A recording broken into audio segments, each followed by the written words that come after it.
The death of a friend is always tragic, and made all the more so when it's unexpected, and especially if the circumstances are like this.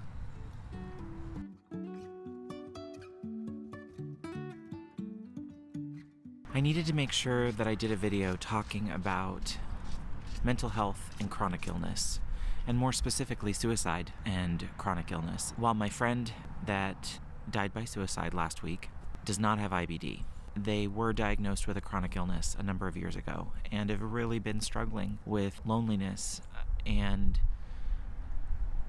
the sadness of depression compounded with their chronic illness. And that's something that is so real for me, something I deal with, that I knew it was something I needed to talk about in the vlog. Depression's something I have dealt with a good chunk of my life, but it's definitely made all the worse by a chronic illness. And in my case, waiting on my diagnosis for IBD, I struggled big time with suicidal ideation.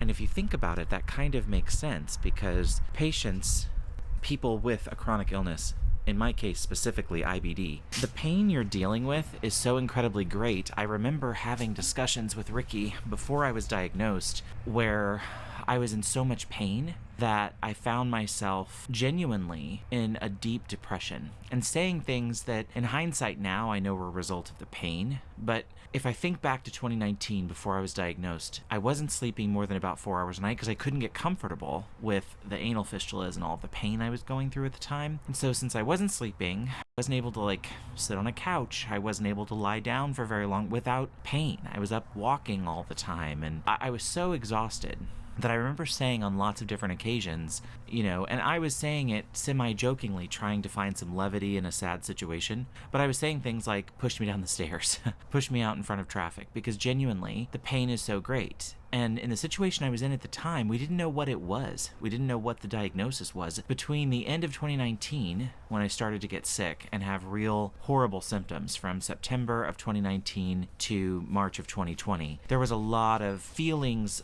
depression, low points, where I completely understand why folks with chronic illness suffer with higher rates of depression and suicide ideation. Across 28 studies and 1.05 million patients studied across those studies, 17.3% of those patients with IBD suffered from depression and specifically suicidal ideation. Beyond that, there is an increased risk for suicide attempts and death by suicide. Talking through where I was at before my diagnosis, I understand that despair. And I look at where I was in my life at the time, and I had an amazing set of people around me to keep me grounded and to remind me that life is worthwhile. And I had other people depending on me. My mother, my sister, my husband was a rock during that time. Even now, when I have healthcare setbacks, like the delay in my care back in January, that's a low moment for someone with a chronic illness, specifically IBD.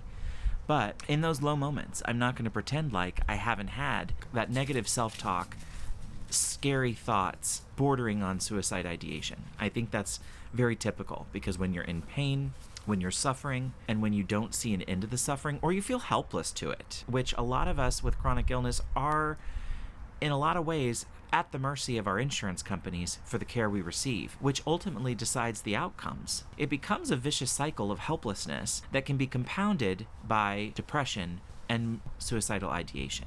I think that's something we have to talk about, because if the number is true and holds that 17.3% of folks with IBD have thought of suicide ideation over the last year, then that means there's a lot of us dealing with it. And that means we should be talking about it. And there are places you can go for help. If you live in the United States, there's a number called 988. So you can dial 988 and you will get a hotline that can assist with just talking you through whatever's going on with you at that time. It's a suicide prevention hotline. First and foremost, I would direct people to that if you're at that place in your life. I did a video with my sister, Katie, who's a counselor, a few years ago about the connection between chronic illness and counseling. And in that video, she talks a lot about the need to lean into counselors, therapists, and more specifically, CBT, cognitive behavioral therapy. Therapy where you work with a counselor to talk through some of the roadblocks that are keeping you from living your best life. I'm going to link that video here because, again, it was a while ago. It was before we knew enough about a proper mic or light setups or whatever, but the information in it is still good and valuable today. If anyone's feeling alone, especially folks with chronic illness who watch this channel, and if you're struggling, please reach out for resources. I'll leave some links in the description box for different places that you can go for support if you're suffering with depression and, more specifically, having suicidal ideation. Because suicide and suicide ideation itself is not limited to those of us with chronic illness, I open the discussion to anyone that's watching this video. Share your stories below. I think the more we get to a comfortable place where we can talk about our mental health, even the times we've struggled with suicide ideation, I think the better it is for the group and everyone out there as a whole, because then people know they're not alone. I myself had a suicide attempt at 20. It didn't have to do with a chronic illness. It had to do with other factors in my life at the time, but I've been there. And I've definitely dealt with suicide ideation since, especially at low points in my healthcare journey. I think it's very normal. I think the part we need to break the stigma about is the talking about it part and the being open about that journey and how difficult it can be. The other thing that I think we could do for ourselves when opening that dialogue is talk about the people that we love that are suffering. If we know they're suffering, reach out. Now, I have to remind myself, with the death of my friend this last week, there was a message that they sent me on Wednesday, the night that I wasn't able to open it right away. And part of that was the preview that I saw. I kind of knew what it was because by the morning I had been told the attempt was made and they did survive for a little while until organ failure started to take over, and then it was over. But I couldn't read the message right away, and part of that was guilt that I felt. Was there more I could have done? What else could I have said? Was there a way I could have intervened? And the answer to that is no. And I know that because of counseling and leaning into my resources during this time where it would be very easy to fall into a depression myself. I know from my resources, just being a friend and letting them know I love them is the best I could do. The message came in the middle of the night. I was asleep. I can't blame myself for, something that was already done by the time I woke up and even saw that the message had come through and got the subsequent messages from my friend's mother that this had happened and they were hospitalized.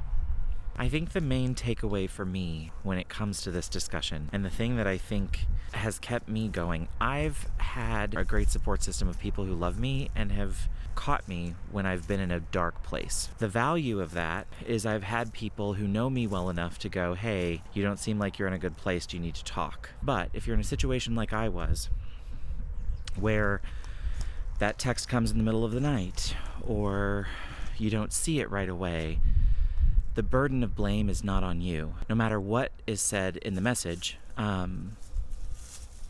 you letting them know that you loved them and care about them is really all you can do. Because the depression monster is scary and powerful, and there's not a lot we can do to check it when it's running rampant. What I saw in the message when I did finally open it and read it is the entire reason I'm doing this video. A good chunk of the last message was about them being tired. Tired of dealing with their illness, tired of dealing with it alone, tired of feeling like it was holding them back professionally and personally. And what I saw in the message ultimately was loneliness and sadness, and that's the part that broke my heart. And the part that I carry and will carry with me is that the depression monster has a lot of power, and that power is compounded by loneliness and feelings of helplessness. And our friends with chronic illness, we have to look out for one another, and we have to be sure that we're checking in with one another when we're at our low points, because we never know what's going on in the minds of our friends, and you never know if that call or that text message might be the thing that keeps them going or keeps them pushing forward through a tough time. Living with a chronic illness is shitty on a good day.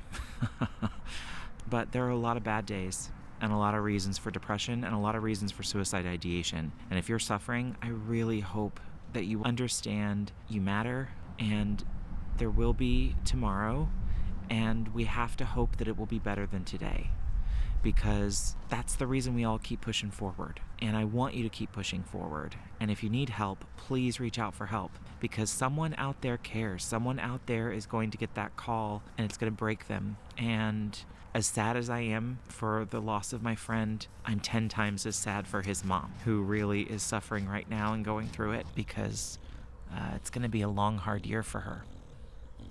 So that if you're struggling, you're feeling alone, you're in trouble, please reach out for help. You're not alone. There's a lot of us out here that care about you and want to see you well. Hang in there. My head high, even if the sky is falling down.